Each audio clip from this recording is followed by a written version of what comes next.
John Gill, Exposition of the entire Bible, brought to you by Discovering the Scriptures, being read by Dr. Peter John, and brought to you by our team of missionaries support, both in clicking the ads and in their donations, to help this ministry have the first commentary, verse by verse, ever written, brought to those who cannot read but can hear audibly, to the aged, to the missionaries, and to the poor. And besides, also us who like to listen to this in our cars when we're going to and fro.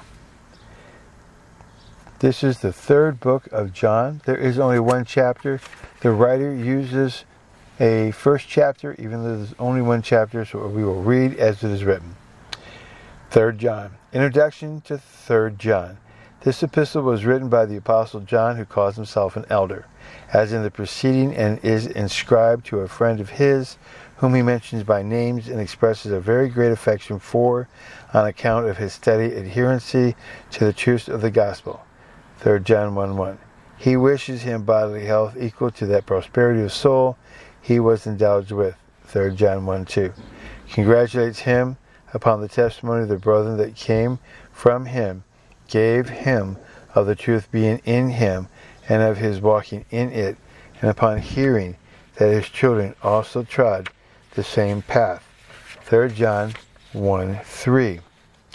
Commends him for his hospitality and charity, of which testimonies were given before the church, and encourages him to go on doing the same acts of beneficence, since it was to such persons that went forth for the sake of Christ, preaching in his name, and had nothing of the Gentiles for so doing, wherefore they ought to receive and entertain by those of ability, that they might be fellow helpers to the truth with them.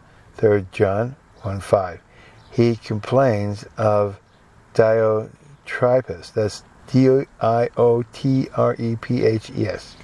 of a proud and haughty and overbearing man in the church, where Gaius, that's Gaius, was a member. He would receive neither the letters the apostles sent, nor the brethren that came with them, nay, forbid them that would, and cast them out of the church for it, and prated against them with malicious words, whom he threatens to remember when he himself should come thither. 3 John 1:9. Wherefore he exhorts Gaius not to follow such example, but that which is good in any person, since he does good appears to be of God, and he that does evil, it looks as if he had never known him. 3 John 1:11. And particularly, he recommends Demetrius, who had a good report of all men and of the truth itself, and had a testimony from the apostle and those that were with him, which was known to be a true one. 3 John 1:12. But though he had many things to say, both of one and of the other, he determines to write no more at present, hoping he should shortly see him, and personally converse together, and closes the epistle with his own good wish and with mutual salutations of friends. 3 John 1:13. End of the introduction of the third book of John.